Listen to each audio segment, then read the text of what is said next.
Welcome to Bitcoin Alive. How good is this? Stephen. G'day, Chris. How are we? Very well. My good friend Stephen. First of all, thank you everyone for being here. Welcome. I'm hosting a fireside chat with my good friend Stephen Nelkovski, the CEO of Perth Heat. We're going to be talking about Bitcoin and sports, which is perhaps not two things that you would think would be compatible, but we might show you how that is. Stephen, let's introduce yourself. Tell us a little bit about Perth Heat, the origin story, how you got to where you got to. What's the mission?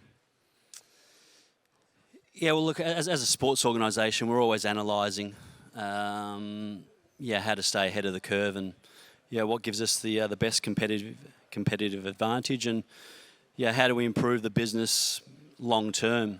For me, when you look at 2025, 2030, and where you'd like the organisation to be, there was really only one thing that I kept coming to, and that was Bitcoin. I could not see a future for the organisation, or really sport in general, without integrating Bitcoin. If you go across all the buckets in your organisation, corporate treasury, finance, innovation, technology, proof of work for the players, every one of those buckets, I kept, tipping Bitcoin into it. And I guess I'm relatively fortunate where I've got someone, like my Chief Bitcoin Officer, Patrick, who through this journey I was able to talk through how we could become now the first team in world sport to adopt a Bitcoin standard. And with the Perth Heat, for us, in terms of wanting to be world leaders and maintaining that competitive advantage, it was moving to Bitcoin. So we took that, made that move in 2020, and there was a couple of small, I guess, situations we had in the lead up to that, which made it really easy for us to make the move. So we bring in a lot of international players each year. So 50% of our squad come in from the US, and trying to set up bank accounts for baseballers or athletes on short-term contracts can be quite challenging, but also then once they leave the country, them having to clear out their bank accounts and take it back to the US can be quite difficult. So when we have players arriving from the US, I don't want them going downtown, having to open up bank accounts and getting the runaround from some teller who says, "Oh, have you got your mother's driver's license?" Or the next day they come back and say, "Have you got your original birth certificate?" And then they finally set up a bank account. It takes another 7 days for the paperwork to come through. They're then set up with Westpac, where with ANZ, then we go to pay them, and it takes another 4 days to transfer some funds. It's not a great use of their time. I want them on the baseball field. So there was just a couple of small friction points like that, which got us thinking there's got to be a better way of making payments to players and ensuring that they're not having these difficulties when they're coming in to play for the Perth Heat. So how can we be better with what we do with them? And even this year, we had 2 international coaches that are associated with the Tampa Bay Rays organisation. They've got visas to come into the country. They've got contracts. Their passport is stamped Venezuela, and they are refused bank accounts in Australia. They're considered high-risk money launderers. Now, apart from it being racist, it's just not a great way of welcoming professional athletes. Yeah, 2 of our international coaches, from the Tampa Bay Rays, and then we're back to obviously, why have we moved to a Bitcoin standard? Classic Bitcoin fixes this. Yeah, without doubt. So there was quite a few reasons why, but for me, the future and looking at sports in integration with fans through broadcast was quite an easy answer. Yeah, awesome. Thank you for sharing some of that stuff about Perth Heat's journey. I mean, it's quite a ballsy move to be the first sports team in the world to adopt a Bitcoin standard. I think you just pipped out Peter McCormack for Real Bedford FC, who are the second sports team in the world to adopt a Bitcoin standard. Is that right? Yeah, we are the first team. It's funny, I actually don't see it ballsy at all. For me, I just don't see it's all plus. Again, I look in the room today, I can see new fans that the organisation's got across Australia. It's awesome that we've been able to introduce the Perth Heat to fans across Australia and globally.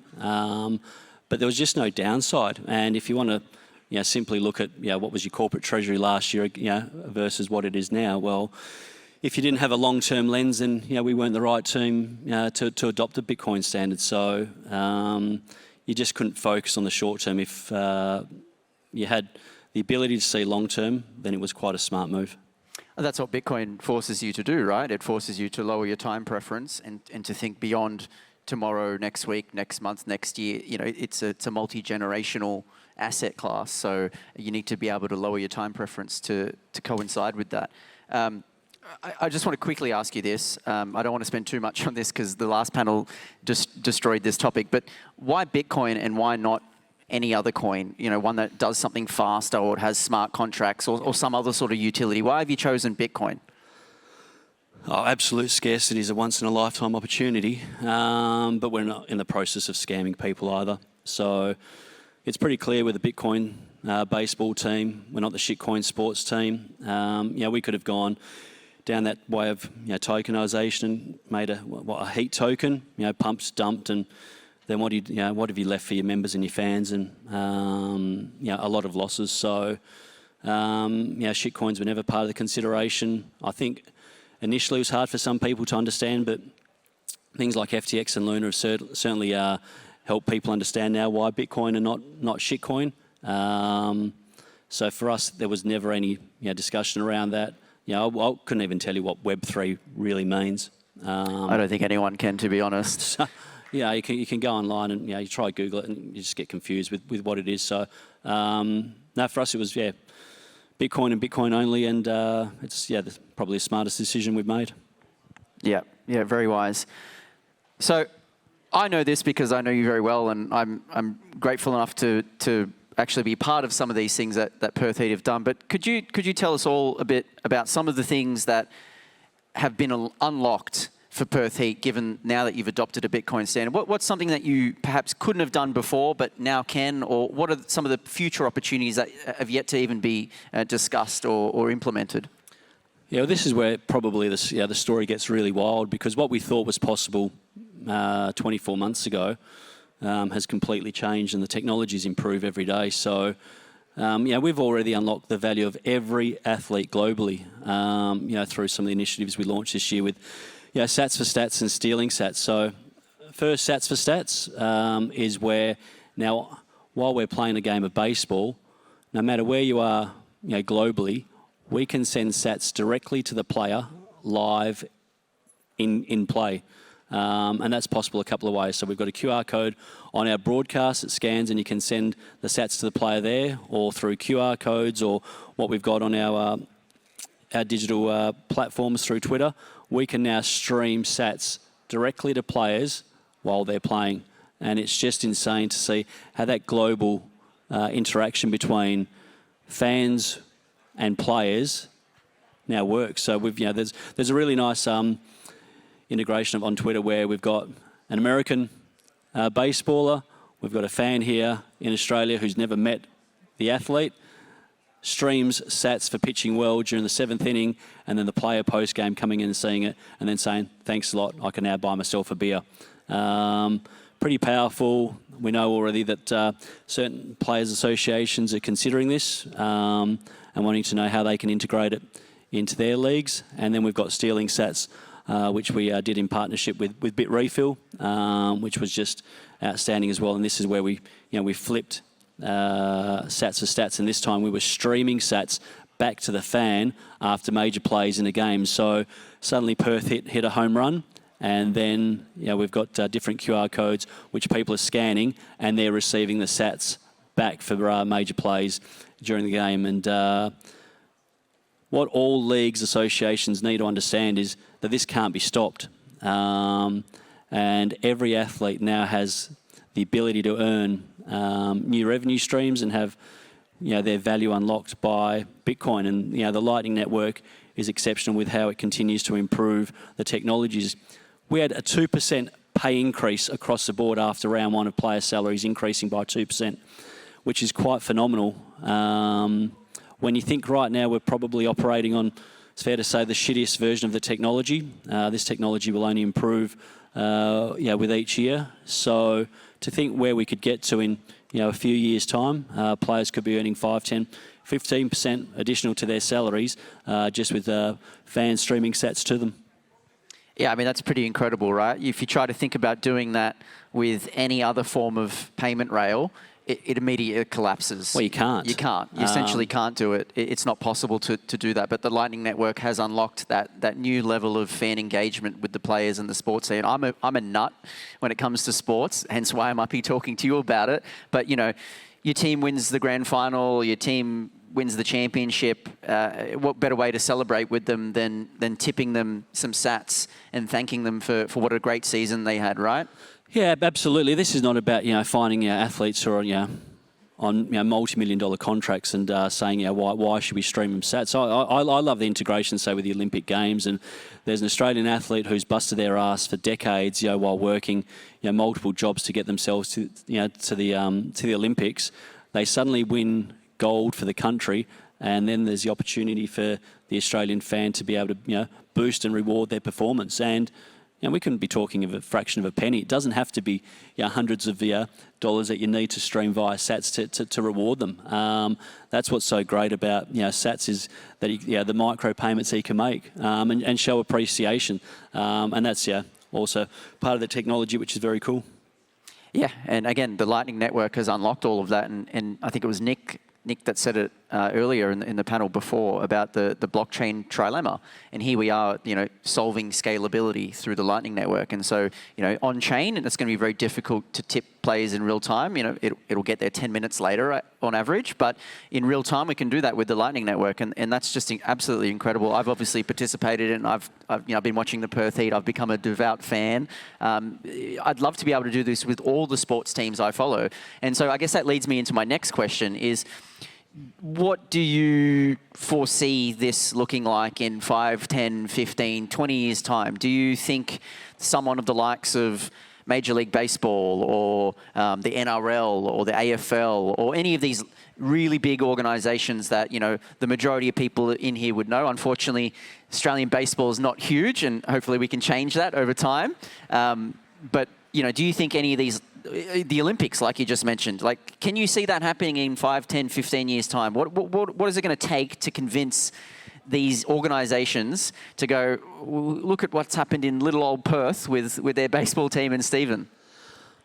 Well, it won't be the organisation, but the players who demand it. So I know Patrick Dangerfield from the AFL Players Association has already made inquiries as to how it works and understanding the next steps. So it will be the players who demand it, and they should be rewarded with it as well. So what we've seen, even with the integration with Perth Heat players, is the quicker you can get sats into people's Lightning wallets, the better they start understanding some of the basic principles of how the Lightning Network works. So we saw the engagement with our players after round one, when they start seeing what it's like globally and the different amounts that they're getting during different parts of the game, and that will again filter through as we start to see more and more leagues around the world getting an understanding of what we're able to achieve this year. So even if you look at post-season, the engagement I've had with some of the teams worldwide now, and people wanting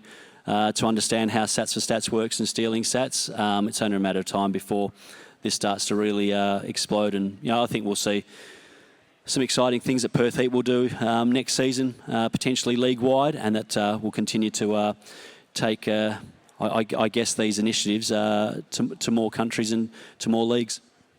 Yeah, I mean, you really are paving the way for the future of sports and fan engagement, and that's why I've really enjoyed coming along for the ride and being part of that as well. And who knows what will happen in 5 or 10 years' time. There's a little bit of responsibility, so to speak, I guess, being the first team. You're almost writing the blueprint for future teams. It's similar to, I guess, how El Salvador has become, Bitcoin heaven, so to speak, because they've taken the plunge and adopted it as a legal tender. And every other country is now looking at them going, okay, how's it all working out? Is it going well? Is it collapsing? You know, it's the classic saying of no one wants to be first, but certainly no one else wants to be last. You know, you don't want to be a laggard to something that is the future, and you don't want to be the first, because if it all collapses, then you're the one that had it. But, you know, you've stuck your neck out and you've said, no, we're going to do it. We believe in this thing, and we think it's the future. Yeah, well, we embrace change, and you know, we understand that the technologies will improve, but you also need to understand that there will be speed bumps along the journey, and if you didn't go in with that mindset, then again, you're asking for trouble. So the best part about the Bitcoin community is how much support there is out there. So there's solutions for every question that we come up with, and there's the amount of development and infrastructure that continues to improve. Effectively what we're saying to the Bitcoin community is, we're a sports team, you got a problem, we'll provide the solution. And right now, throughout the Bitcoin communities, they understand that maybe some of the friction points will be there, but if there's not a team like Perth Heat, then how do we continue to improve these friction points and make it better for the rest of the world to catch up when they finally decide to adopt a Bitcoin standard? So is everything perfect right now? No. But if you're not afraid to put your foot, where others aren't, things aren't even close to perfect in fiat land either. So, well, no, we just highlighted that with some of the examples of how bad the legacy banking system is. So you try and move money internationally with a SWIFT code and get the runaround. This is gives you an idea of why more people should be encouraged to be operating on a Bitcoin standard. Yeah, amen to that. Look, we've got 2 minutes left. I've only really got one question and then a special little giveaway. So we'll spend a minute on this. And I just wanted to ask, what has been the biggest hurdle, the biggest learning, the biggest challenge from moving a professional sports team from a fiat standard to, I guess, some sort of hybrid standard, but adopting Bitcoin as well? Has there been anything that's stuck out? It's like, oh shit, it's been really hard to convince the players to get on board, or it's really hard to get sponsors involved. What's been the challenges?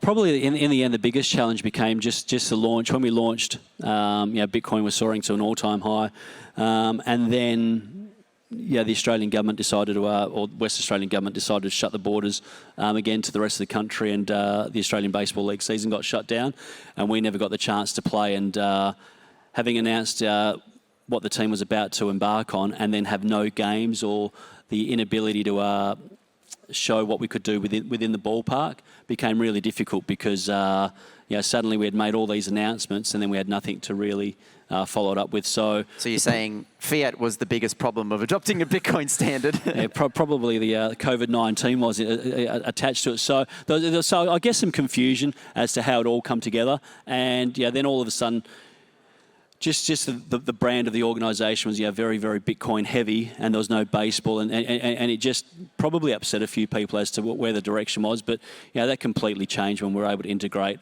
what we were doing with the players, and also inside the ballpark accepting Bitcoin payments, and seeing the reaction of people coming in and understanding how easy it is to make payments through IBEX, and purchasing at our concession stands was great. And that was probably the trickiest part. And then I guess on top of that, people understanding that this wasn't some sort of publicity stunt. Yep. And that Perth Heat and our Bitcoin position is here for forever in the long term. So once we were able to overcome those hurdles, it was pretty easy to move forward. Awesome. Well, thank you very much, Stephen. It's been an absolute pleasure chatting to you today, learning about the Perth Heat and the Bitcoin journey that you're on there with the sports team. We've run out of time, but I want to say, if anyone would like to get, Stephen has provided 2 Perth Heat jerseys and 2 caps, just like he's wearing. First 2 people to come up to Stephen or I after this can grab a jersey, not all at once. But thank you very much, Stephen. Cheers, Sam.